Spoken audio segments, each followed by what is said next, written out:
네, 주식시장은 늘 우려와 걱정들이 있습니다. 미국 재정 절벽에 관한 이야기를 오래전부터 했습니다만 또다시 이제 연말이 다가오면서 재정 절벽 얘기가 많이 나오죠. 재정 절벽이라고 하는 게 무엇이냐.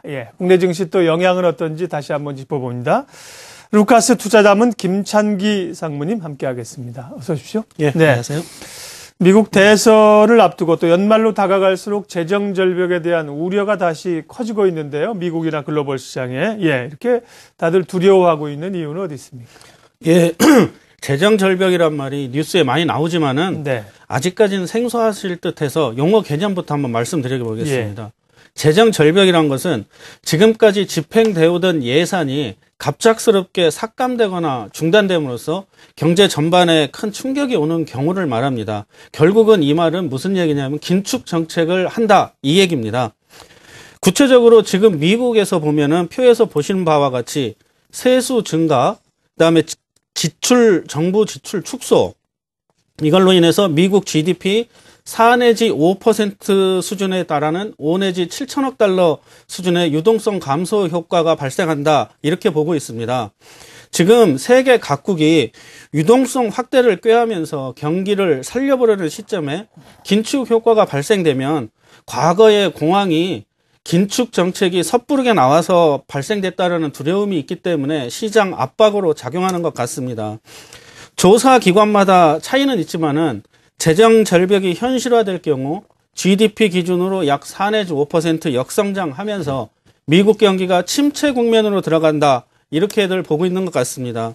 재정 절벽이 실제 그대로 현실화된다는 가정 하에서 미국의 성장에 대해서 예상한 블랙록이나 이 골드만삭스 등 세계 금융기관은 재정 절벽이 만약에 현실화될 경우 2013년 미국 GDP에 대한 충격이 마이너스 1%에서 마이너스 5%까지 영향을 받을 걸로 예상하고 있는 것 같습니다. 미국 연준의 13년 경제 성장률 전망치가 2.5에서 3% 수준이라는 걸 보면은 미국의 경기가 침체 내지는 더블디까지 생각하고 있는 것으로 보이고 있습니다. 네. 재정 절벽에 대한 개념 설명부터 해주셨습니다. 경기가 안 좋으니까 돈을 찍어낼 수 있는 정부만이 돈을 푸는 거죠. 기업이나 가게나 다 위축이 되고 있어서요. 정부가 돈을 이렇게 가다가 이만큼 풀었습니다. 가다가 뚝 떨어지는 재정 절벽인 거죠. 마크 파버 같은 그 월가의 대표적 비관론자는 또 재정 절벽이 아니라 재정 그랜드 캐년이다. 더 재앙이 될 수 있다. 이런 얘기를 또 간밤에 하기도 했는데요. 그럼 이 재정 절벽이라는 게 시기적으로 과연 언제쯤 정확히 다가오는 건지 또 실현 가능성은 어느 정도 된다고 보시는지.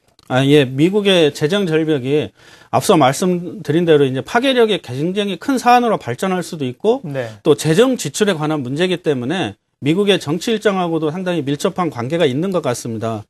표를 보시면은 일단 미국 대통령 선거인 11월 초가 지나면은 본격적인 논의가 시작되면서 여기에서 잡음이 계속 나올 가능성이 높습니다.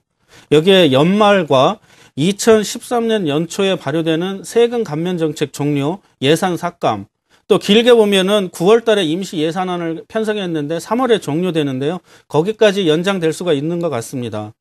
미국 경우에 올해 11월에 대선과 의회 선거가 같이 치러지기 때문에 선거 결과에 따라서 명암이 좀 달라지겠습니다. 하지만 2011년 5월에 우리가 겪었던 미국 부채 한도와 관련된 신용등급 하향 조정, 이거에 따른 시장 혼란이 정치권의 다툼에서 비롯됐다는 판단이 많이 있기 때문에 연말 전에 정치권 합의가 있을 것으로 기대하고 있습니다.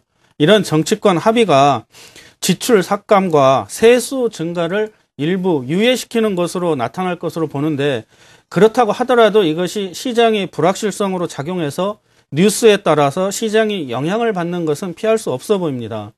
이런 정치적 요인 외에 경제적인 측면에서 아까 말씀드린 2011년 5월에 부채 한도와 신용등급 조정 사태하고 비교해 보면은 당시 미국 주가가 급락하면서 우리나라 주가도 많은 영향을 받았습니다. 다만 그때와 지금은 좀 다른 게 있는데요. 경기 상황을 보면 제조업 지수나 경기 선행 지수가 그 당시에는 내려오는, 즉 경기가 하향 추세에 있었으면은 지금은 바닥을 다지고 올라가는, 즉 미국의 경기가 개선되는 추세에 있다는 점이 다른 것으로 보입니다. 또 하나 그 당시와 다른 점은 지금은 많은 대비를 하고 있다는 점이 다릅니다. 심리적인 대비뿐만이 아니라 실제로 미국의 QE3 정책이 이러한 우려를 대비해서 조기에 실시한 측면도 있어 보입니다. 미국의 QE3 실시, 그 다음에 오퍼레이션 트위스트 실시 연말까지 하는, 그걸 보면은 연말까지 약 월 850억 달러의 유동성 공급하고 있습니다.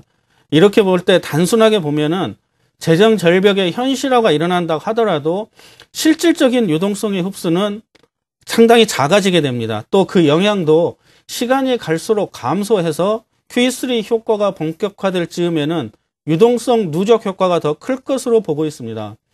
이상과 같이 정치권의 합의, 경기 상황, QE3 효과 등을 고려해 보면은 앞서 말씀드린 경제연구소들의 견해나 어제 나왔던 마크 파버의 견해는 정치권을 압박하기 위한 최악의 상황을 고려해서 나온 것이 아닌가 하는 그런 면을 보고 있습니다. 따라서 재정 절벽 이슈는 정치권 불확실성으로 인해서 시장을 교란하는 요인은 될 수 있지만은 시장의 하락을 이끌어가는 요인은 되지 않을 것이다 보고 있고요. 뉴스에 의한 부정적인 반응이 단기에 좀 나타난다 하면은 이것은 시장 기립 기회가 될 수도 있다, 이렇게 보고 있습니다. 예. 결국은 이제 정치적 문제로 해결할 사항이기 때문에 오히려 기대가 있다는 겁니다. 이게 무슨 뭐 기업 실적이나 혹은 뭐 경기 상황처럼 갑자기 좋아져야 되는 거면 사실 어렵지 않습니까? 네. 근데 이제 정치적 합의가 있으면 해결될 수 있는 문제이기 때문에 미국 정치인들이 뭐 극한 상황으로 가지는 않을 것으로 기대를 하고 있다는 거죠. 예, 그럼 실제로 주식시장에 미치는 영향을 보겠습니다. 어쨌든 간에 시장의 변동성은 좀 있을 수 있고요.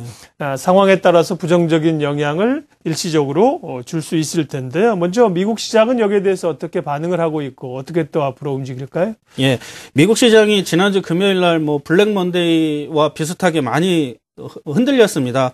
그렇지만은 시장에서 그 가장 큰 호재가 가격이 많이 내려갔다, 싸다라는 것이라는 말이 있습니다.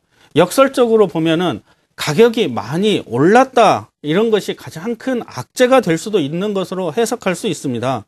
보시는 바와 같이 최근 300거래일 기준으로 보면은 다우지수가 종가 기준으로는 약 18% 이상, 그 다음에 최저점과 최고점으로는 약 30% 정도 상승을 하였습니다. 기술적으로 지금 현재 시점은 반락을 보여도 전혀 이상하지 않은 그런 상승을 보였던 것입니다. 앞서 말씀드렸던 재정 절벽 이슈가 단기적으로 불확실성 요인으로 작용해서 기술적인 반락을 이끌 수는 있어 보입니다. 하지만 이런 기술적 반락이 어느 정도가 될 건지는 좀 더 판단을 해봐야 되겠지만은 시장의 하락을 지속적으로 이끌 만한 요인은 현재 없다, 이렇게 보고 있습니다. 따라서 미국 시장도 경기의 상승 반전, 그다음에 유동성 효과가 더 많이 작용할 것으로 기대하고 있습니다. 네. 우리가 뭐 반등이란 말은 많이 씁니다만 반락이란 말은 그렇게 많이 쓰지는 않는다. 그러니까 반등이라는 것은 이제 쭉 하락하다가 추세를 돌리는 게 아니라 좀 올라오는 게 반등이고, 예. 반락은 추세적인 상승에서 좀 조정을 받는 걸 얘기하는 거죠. 상승에서 조금 일시 조정받는 반락들. 그러니까 미국 증시가 기본적으로 그동안 많이 올라왔기 때문에 반락 형태를 기술적으로 좀 조정을 받는 거라고 평가를 하셨는데요. 예, 다만 이제 우리 시장이 미국 증시에서 자유로울 수가 없습니다. 변동성이 커지는데 국내 증시는 어떻게 될 걸로 보시는지? 예. 재정 절벽 이슈가 아까 말씀드렸던 그런 걸 고려해 볼 때, 예. 국내 및 글로벌 증시에 미치는 영향은 좀 단기적일 가능성이 높고요. 과거 사례에서도 보고 학습 효과도 작용하면은 시장 낙폭 역시 빠르게 주가가 회복할 것으로 기대하고 있습니다. 미국 다우지수는 표에서 보시면은 2011년 이후에 15% 정도의 상승을 보였지만 국내 코스피는 아직도 마이너스권에 머물러 있습니다. 이런 것을 상대적 상승률에 봐서도 국내 시장의 상승이 미진한 걸 고려하면 미국 시장의 기술적 반락과 별도의 움직임을 보일 가능성도 고려하고 있습니다. 또 국내 시장은 지수에 크게 영향을 미치는 초대형주의 실적이 미국과는 다르게 컨센서스 대비 좋게 나오고 있다. 이런 점도 미국 시장 하락의 영향력을 좀 축소시키지 않을까, 이렇게 기대하고 있습니다. 지금 현재 시장 모멘텀의 부재 현상 및 원화 강세로 인한 외국인 투자자들의 매도, 그리고 프로그램 매도 이런 부분 때문에 단기적으로 시장의 방향성이 혼조세를 보이고 있지만 PER 9배 미만의 국내 시장에 대한 접근은 전혀 위축될 필요가 없어 보입니다. 유럽의 안정으로 글로벌 금융시장이 선순환 구조로 진행되고 중국의 경기 부양, 미국의 견조한 경기 확장 등이 일어난다면은 국내의 경기 성장에 훨씬 더 큰 레버리지로 작용할 것으로 보입니다. 이럴 때 외국인 투자자가 많이 들어올 텐데 지금으로서는 아직 글로벌 경기에 대한 확신이 없기 때문에 위험자산에 대한 투자가 제한적으로 유입되고 있다 이렇게 보고 있습니다. 하지만 유동성 효과의 발생과 본격적인 경기 부양 모드로 돌입될 내년도에 대한 기대는 여전히 간직하시고 시장에 접근하시면서 크게 봐서 금융의 선순환, 중국의 경기 부양 정책, 미국의 경기 이런 것과 관련된 정책 및 경기 민감주에 대한 관심도를 높이는 전략이 훨씬 더 좋아 보입니다. 어쩌면은 시장은 우리가 모르는 사이에 이미 추세적 상승을 담보로 해서 움직이고 있을 수 있다 이렇게 보고 있습니다. 네. 오늘 이슈 진단 미국의 재정 절벽 연말로 다가오면서 압박이 되고 있는데요. 관련된 이야기를 해봤습니다. 앞으로도 많은 얘기들이 나올 겁니다. 미국 대선 이후 또 연말까지 재정 절벽이라는 얘기가 나올 때 오늘 김찬기 상무가 하신 말씀을 좀 기억하면서 큰 그림을 그리시면 좋겠네요.